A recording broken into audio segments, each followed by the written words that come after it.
Salut la famille. Que Dieu vous bénisse de partout là où vous nous suivez. Aujourd'hui, nous allons continuer notre enseignement sur le mondage. Deuxième partie, comme je vous avais promis, que tous les dimanches, nous allons voir cet enseignement. Nous allons parler de l'émondage spirituel. Donc, on avait déjà parlé de la définition dans la première vidéo. On avait dit que le mondage, on avait de la définition de l'émondage spirituel. C'est quoi d'abord le mondage? Le mondage, c'est le fait d'émonder une plante. C'est traiter un arbre ou une vigne pour favoriser sa croissance. Dans le contexte spirituel, cela signifie l'action de Dieu lorsqu'il taille ou purifie la vie d'une personne pour le rendre plus fructueux spirituellement, mais pour permettre sa croissance spirituelle. Dieu enlève ce qui est nuisible, ce qui est inutile, ce qui entrave la croissance dans la vie d'un enfant de Dieu. Et Dieu fait cela à travers quoi? À travers les épreuves, les déserts spirituels, à travers l'opposition, à travers les combats. Donc, le texte base, on avait lu, c'est dans Jean 15, le verset 1 à 2. Là où Jésus dit, je suis le cep, mon Père est le vigneron. Et tout sarment qui est attaché à moi, qui ne porte pas de fruits, sera retranché. Et tout sarment qui produit de fruits sera émondé pour produire plus de fruits. Ça veut dire quoi?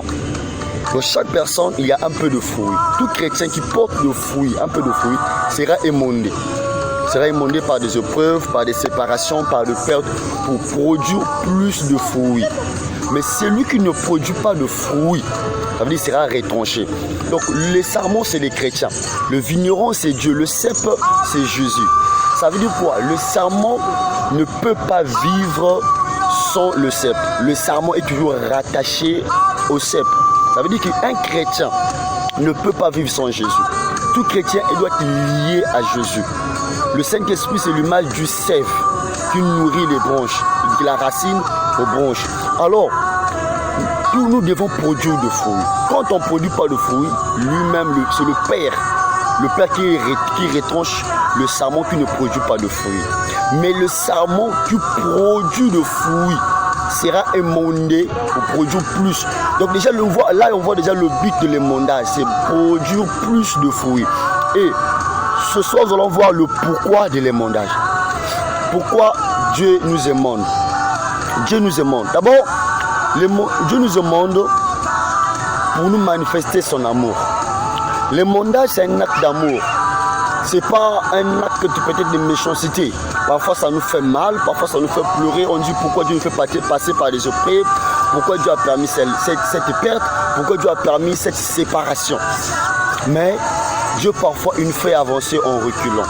Il ferme certaines portes, il nous sépare de certaines personnes, il nous fait passer par certaines épreuves pour nous manifester son amour. Dieu émonde la personne qu'il aime. La personne qui a une mission à accomplir avec elle, la personne qui veut investir en elle, c'est la personne que Dieu émonde. Nous voyons quand tu veux prendre soin d'un jardin, prendre soin d'un arbre, c'est un arbre que tu aimes, que tu vas tailler, que tu vas enlever les herbes nuisibles, les feuilles mortes pour permettre la bonne croissance. Mais un arbre sauvage, personne ne prendra soin de lui. Donc c'est ça. Et donc Dieu nous demande pour nous manifester son amour. L'émondage n'est pas une punition. Dieu agit dans la vie de ses enfants pour leur permettre de porter plus de fruits spirituels. Dieu nous demande pour nous permettre de porter plus de fruits spirituels. C'est que Dieu veut que nous portons plus de fruits. Vous allez voir que tu peux manifester un fruit, mais il y en a 9. Il y en a 9, mais Dieu veut que nous puissions produire tout le 9 fruits et ça soit en abondance.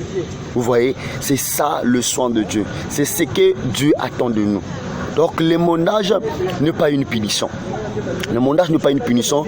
Dieu nous émonde pour nous manifester son amour. Il nous aime tellement trop. Il châtie celui qui aime. On dit que on châtie celui qui aime. Quand tu commets des erreurs, Dieu te réprimande, il te fait passer par des erreurs pour tailler ton caractère, pour tailler ton comportement, pour que tu sois un chrétien digne de ce nom. Donc la première des choses, pourquoi Dieu nous demande, c'est pour nous manifester son amour. Deuxièmement, pourquoi Dieu nous demande? Dieu nous demande pour nous purifier intérieurement. Car le mondage, c'est un processus de sanctification. Dieu agit sur le cœur, l'âme et le comportement pour ôter ce qui est égoïste et orgueilleux ou nuisible en nous. Donc, quand Dieu nous demande, il agit dans l'âme de la personne. Parfois, tu avais de mauvaises émotions. Parfois, il y avait de l'orgueil en toi. Il y avait des jugements actifs. Mais Dieu te fait passer par le désert spirituel. Vous savez, si tu n'as pas encore souffert, tu ne peux jamais connaître la douleur de celui qui souffre. Seul celui qui a déjà souffert qui peut comprendre c'est quoi la souffrance. Vous voyez, qui peut comprendre c'est quoi la souffrance. Et des fois parfois, tu sais que Dieu puisse, on veut que Dieu puisse nous élever. Mais Dieu, avant de te mener dans les hauteurs, quand tu pries que Dieu élève-moi, il te rabaisse d'abord. Tu dois d'abord connaître la profondeur avant d'être élevé. Et c'est ce que Dieu fait. Quand vous voyez la grandeur d'une maison en étage, sa grandeur dépend du fondement. La manière qu'on va creuser en profondeur, cela va déterminer sa hauteur. Il y a des fois parfois, demande Dieu, j'ai besoin d'argent, je veux être riche, bénis-moi Seigneur. Mais Dieu ne peut pas te bénir si tu n'as jamais connu la souffrance. Tu es passé par des déserts spirituels, il y a un désert financier. Pour que quand tu seras élevé, tu sois capable d'aider aussi les autres qui souffrent. Quand quelqu'un parlera que moi j'ai mon cas à manger, je souffre, j'ai faim, tu auras la compassion. Il y aura la bienveillance, il y aura la bonté, tu vas compatir avec la personne qui souffre parce que tu as connu ce quoi la souffrance. Mais quand tu n'as jamais connu la souffrance, tu peux avoir l'argent. Même quand quelqu'un se plaint à côté de toi, tu ne peux pas l'aider. C'est ce que Dieu fait. Aujourd'hui, il y a beaucoup de gens qui demandent, non Seigneur, donne-moi la foi. J'ai besoin de la foi. Mais Dieu ne te donnera jamais la foi. Quand tu pries, Dieu donne-moi la foi. Dieu te donne le problème. Ah oui. Seigneur, donne-moi la foi. Je veux besoin de la foi. Je veux avoir la foi d'Abraham. Je veux avoir une grande foi. Mais oui, quand tu demandes la foi à Dieu, Dieu ne te donne pas la foi. Il te donne les épreuves, les problèmes qui te permettra d'avoir la foi. Parce que la foi naît dans les problèmes. La foi naît dans les épreuves. Montre-moi, parle-moi de tes épreuves. Je te parlerai quelle est la grandeur de ta foi. Ta foi est déterminée par la grandeur des épreuves que tu as survécues, que tu as surmontées. Parce que la foi naît dans des épreuves. Quand tu dois avoir une grande foi, Dieu te fait passer par des épreuves. Parce que la foi vient dans des épreuves. Quand tu vas rencontrer des épreuves difficiles, c'est là où la foi va commencer à se former en grands yeux. Parce que la foi, c'est quoi? C'est la confiance absolue en Dieu. Malgré ce que tu vis, malgré ce que tu subis, mais tu t'appuies dans le Seigneur. Tu crois que Dieu va faire. Dieu ne va jamais t'abandonner. C'est ça la foi. La foi naît dans les épreuves. Donc on dit, Seigneur, donne-moi la foi. Donne-moi la foi. Dieu te donne d'abord des épreuves. C'est des épreuves qui vont forger ton caractère, qui vont forger ta foi. Quand tu vas sortir dans ces épreuves-là, tout le monde va t'abandonner, tout le monde va te relâcher. Mais c'est le Dieu qui va te sauver. C'est là où tu comprendras que notre Dieu est fidèle. Dieu est réel et Dieu est vivant. Parfois, nous partons à l'église par enthousiasme, mais on ne croit pas réellement à la grandeur de Dieu. On ne croit pas réellement à la puissance de Dieu. Mais quand Dieu nous fait passer par des épreuves compliquées, on voit que tout le monde nous a abandonnés. Les plus proches nous ont abandonnés. Les gens qui ont compté nous ont abandonnés.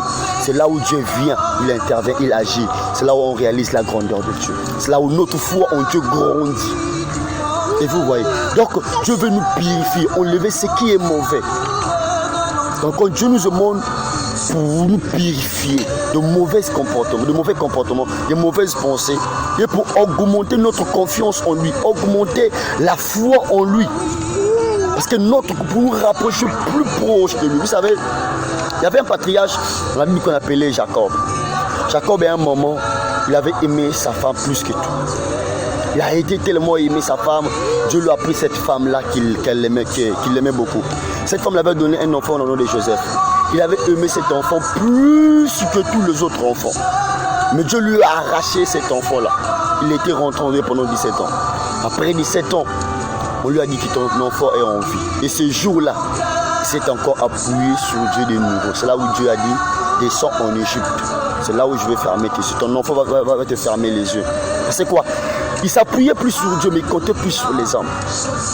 Mais Dieu a permis la séparation entre lui et son fils qu'il aimait.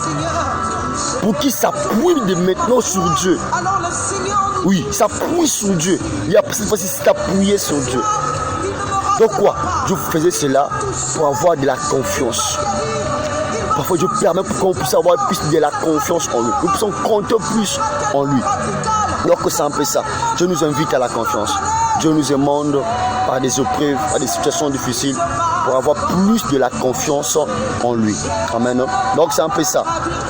Dieu nous invite à la confiance. C'est un appel à se soumettre à la volonté de Dieu. À les laisser faire, même quand on ne comprend pas. Quand on ne comprend pas ce que Dieu fait, on lui fait toujours confiance. Dieu a toujours raison. Parfois, j'ai toujours dit, parfois Dieu nous fait une marche en arrière pour aller de l'avant. C'est Dieu qui le fait. C'est Dieu qui le fait. Vous savez, à l'école, on apprend d'abord les leçons avant de passer dans les épreuves. Mais dans l'école de Dieu, on passe d'abord dans les épreuves pour tirer des leçons. Chaque épreuve, c'est un enseignement. Derrière chaque épreuve, il y a une leçon à tirer. Amen. Donc, c'est ça le but de l'émondage. Le but de l'émondage, c'est aussi la purification, permettre la croissance spirituelle et la préparation à porter plus de fruits. Dieu veut que nous puissions porter plus de fruits. Dieu veut que nous puissions croître spirituellement et porter de fruits moralement, éthiquement et relationnels. C'est ça le but de l'émondage. Dieu nous émonde. Parfois tu pleures, tu dis Seigneur, pourquoi tu me fais passer par ces épreuves? Oui, aujourd'hui, parfois tu ne comprends pas. Pourquoi Dieu te fait passer par ces épreuves? Aujourd'hui, tu ne réalises pas pourquoi Dieu te fait passer par des circonstances. Pourquoi Dieu permet un tel puisse se séparer de toi, puisse s'éloigner de toi. Pourquoi tu es séparé de telle personne? Mais laisse Dieu faire. Réellement, tu te reproches de rien. Tu es enfant de Dieu. Tu le sers ton esprit en vérité. Tu comprendras ça après. Aujourd'hui, tu ne vas pas comprendre. Mais c'est plus tard, tu vas tirer des leçons. En sortant de cette épreuve-là, en sortant de cette situation-là, tu tireras quelque chose. Tu auras plus confiance en Dieu qu'aux hommes. Tu compteras plus à Dieu qu'aux hommes. Tu auras plus la foi en Dieu qu'à l'argent, qu'à ton travail, qu'à ton mariage. C'est ça le but de Dieu. Dieu veut te purifier. C'est ça. Alors nous allons voir les bienfaits de l'émondage. Oui. Lorsque nous sortons de l'émondage, quel est le bienfait de l'émondage? Il y a un bienfait. Derrière chaque épreuve, on bénéficie toujours de certains avantages. Donc il y a les bienfaits de l'émondage. Alors le bienfait de l'émondage, d'abord c'est quoi? C'est renforcer notre foi.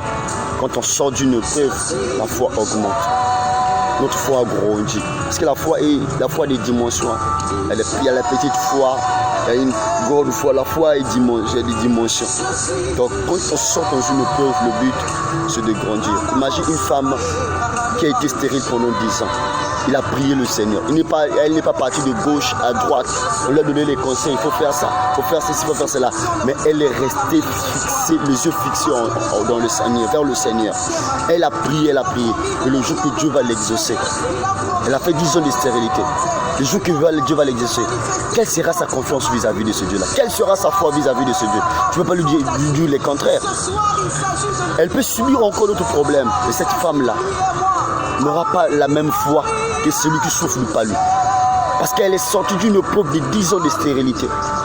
Est-ce que vous voyez? Donc c'est ça. Le bienfait de l'émondage, c'est avoir une grande foi. Une foi ferme dans le Seigneur. Donc, deuxièmement, le bienfait de l'émondage, c'est la clarté et le discernement. Vous savez, lorsque Dieu nous émonde, lorsque nous sortons de l'émondage, Dieu nous débarrasse de ce qui est inutile, de ce qui est nuisible. Et nous voyons maintenant clair comme Dieu voit les choses. On voit comme Dieu. Et des fois, parfois, tu ne fais plus des choses comme ça, tu ne regrettes plus, tu t'inquiètes. Quand quelque chose t'arrive, tu comprends réellement que non, ce problème-là, ça veut dire que Dieu veut me dire quelque chose. Et parfois, Dieu peut te faire passer un message derrière une épreuve, derrière une situation.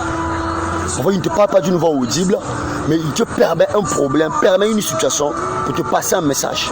Tu dis, je dois quitter ce lieu, je dois faire ceci. Ça, c'est le message de Dieu. Et tu vois clair, tu discernes, tu as dit que tu as maintenant un discernement très avancé.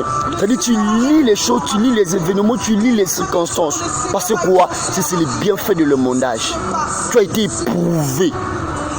Tu as été éprouvé, là maintenant tu as approuvé. On est d'abord éprouvé pour être approuvé.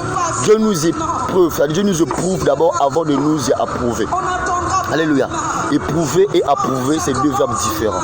C'est-à-dire qu'on te prouve d'abord, savoir de quoi tu es capable. Tu veux le mariage, tu veux être élevé, tu veux l'élévation, mais Dieu d'abord te prouver. Une fois que tu es éprouvé, là maintenant, il t'approuve.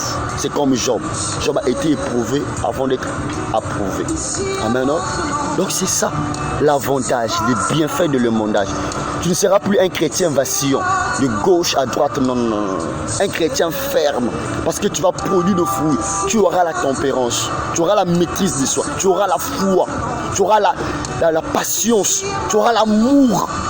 On parlera de ces 9 fruits de l'esprit. Prochainement, nous allons parler sur les 9 fruits de l'esprit, les catégories de fruits de l'esprit. On parlera de ça. Donc, c'est le bienfait de l'émondage. Il y a encore la résilience. Dieu nous éprouve pour nous rendre résilients. À travers les défis, les corrections que nous rencontrons, nous devenons résilients face aux difficultés de la vie. Quelqu'un qui sort d'une épreuve de stérilité, d'une épreuve de chômage, mon frère, quand le palu arrive, il est devenu plus résilient. Il ne tombe plus n'importe comment, il devient fort. Parce que la résilience, c'est la capacité de résister aux épreuves, de résister aux persécutions, de résister au combat, de résister au refus. Les gens peuvent te refuser, peuvent te fermer des portes, mais tu as confiance que Dieu est avec moi. Tu deviens très résilient. Oui, la résilience, les bienfaits de l'émondage. Tu deviens très résilient face au combat, face aux attaques. Comme disait mon pasteur, tu as un moral en béton. Les gens peuvent parler, peuvent critiquer. Tu sais qui t'a appelé, tu sais ce qu'il t'a dit, tu sais ce que tu as surmonté, tu sais ce qui là où il t'a envoyé. Alors les gens peuvent te fermer des portes de gauche à droite, tu sais ce que Dieu t'a dit. On peut te dire que là, c'est pas ta place. Tu peux arriver quelqu'un dire, monsieur, ta place n'est pas ici, si tu ne peux pas réussir, si tu ne peux pas évoluer. Mais quand tu es résilient, tu sais ce que Dieu t'a dit, c'est ce que tu as vécu avec ce Dieu-là, c'est que vous êtes dit dans le secret. Personne ne peut te décourager. Personne ne peut te décourager. Personne ne peut te frayer. Parce que tu es très résilient. Tu connais qui est Dieu. Tu connais la manière qu'il fait. Même c'est-à-dire que tu peux lire la grandeur de Dieu derrière une opposition. Tu peux lire la bénédiction de Dieu derrière une opposition, derrière un refus, derrière une attaque. Tu peux voir la bénédiction de Dieu. Je vais vous donner un témoignage. Vous savez, un témoignage, oui, on m'avait partagé que j'avais suivi quelque part. Un jour, il y avait une maman qui priait, servante de Dieu. Cette maman priait. Un jour, elle avait vraiment beaucoup de difficultés. Elle annonçait comme elle ne se demandait l'aide des gens par-ci par-là. Amen. Quand elle a demandé de l'aide, elle priait, elle était fervente. Elle savait ce qui était Dieu. Elle avait une intimité avec Dieu. Un jour, pendant qu'il demandait de l'offre, de l'aide partout, c'est le diable qui va envoyer le cadeau. Il écrit Satan. On a envoyé le cadeau, il écrit Satan. Cette dame-là, servante-là, reçoit le cadeau, elle commence à rire. Elle commence à se dire, oh mais on a écrit Satan qui a envoyé ça. Mais pourquoi tu es contente? Pourquoi tu es contente? Elle leur a répondu, vous savez, si c'est Satan qui l'a envoyé, ça veut dire que c'est Dieu qui a dit à Satan d'envoyer ça. Dieu ne peut jamais permettre que Satan puisse m'envoyer quelque chose de bizarre.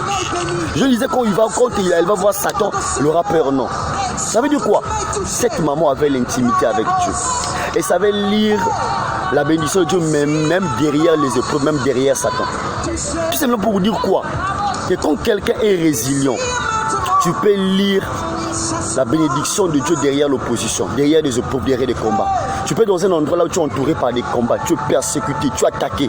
Mais tu comprends que non, ces combats-là cachent une bénédiction derrière. Ces attaques-là, ces refus-là, cette opposition cache une bénédiction derrière. Alors tu n'abandonnes pas facilement. Tu es résilient. C'est ça. Parce que parfois, la bénédiction vient dans nos vies emballées par des épreuves et des combats. Tu vois les combats, tu vois l'opposition, mais derrière ça, il y a une bénédiction. C'est comme le miel. Tu vois d'abord les abeilles. Si tu fous les abeilles, derrière les abeilles, il y a le miel. C'est comme ça. Pour avoir le pétrole, il faut creuser. Tu vas rencontrer des pierres, des cailloux, tout ça là. Mais si tu vois que non, c'est trop dur pour creuser, tu ne vas pas voir le pétrole. C'est comme ça. De l'or, pareillement. Donc quand quelqu'un est résilient, il ne tombe pas, il n'abandonne pas facilement. Alors qu'il n'abandonne pas. C'est ça les bienfaits de l'émondage. Maintenant, après le mondage, le bienfait de l'émondage, c'est encore un caractère transformé. À l'image de Christ, qui produit plus de fruits. Le bienfait de l'émondage, c'est ça. Quand on est émondé, on produit plus de fruits. Les caractères, on reflète Christ, l'image de Christ. Dans Éphésiens 4, on produit le fruit de l'esprit. C'est ça le bienfait de l'emondage. Donc ce que Dieu attend de toi, ce que Dieu attend de moi, derrière le mondage, c'est que nous puissions les ressembler, que nous soyons comme Christ, un caractère nouveau, que nous vivons la croissance spirituelle. Prochainement, nous allons voir le fruit de l'esprit. Les fruits de l'esprit, comment on produit le fruit de l'esprit. C'est un fruit. Le fruit, on ne le donne pas, mais on le cultive et on l'entretient. Que Dieu vous bénisse. Soyez bénis. Nous nous retrouvons les dimanches prochains au nom de Jésus. Merci.